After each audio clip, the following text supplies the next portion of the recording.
بسم الله الرحمن الرحيم. الحمد لله رب العالمين، الصلاة والسلام على صفوة المصطفى والرسول المجتبى وعلى آله الطيبين الطاهرين وعلى صحابته الغر الميامين ومن تبعهم بإحسان إلى يوم الدين.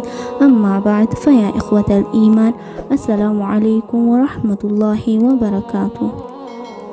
إركم ربي صلى الله عليه وسلم أكن جدا guyyaa qiyaamaa nama akkaan duniyaa kana irratti qananii yookaan bashannanaa fi sirriitti qabeenya qabaachaa ture, kan rakkina tokkollee argee hin beekin, kan garuu jiruu duniyaa jala fiiguu malee akiraa quba hin qabne, kana sababa kanaan carraan isaa jahannam tahe tokko maleekonni fidanii sekoondii takkaaf ibidda jahannam keessa ol seensisanii gadi baasan.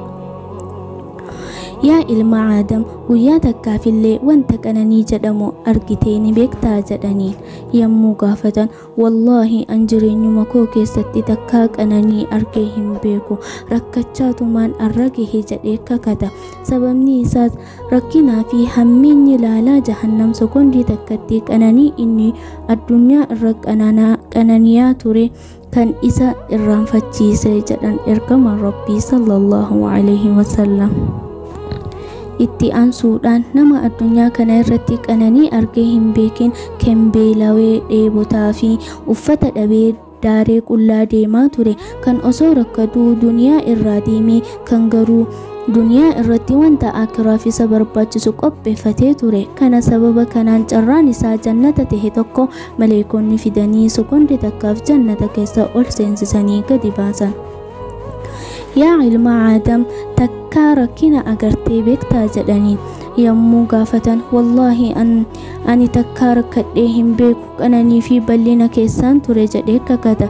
Sababni isaas qananii bashannanaa fi wanta ijaan hin argiin, kan gurraan hin dhagahin, kan wanti akkanaa ni jira jedhanii hin eegin waan argeef sekoondii takkatti ni'maan jannataa rakkina duniyaa irratti rakkachaa ture san hunda isa irraanfachiisa jedhan ergamaan rabbii sallallahu alaihi wasallam.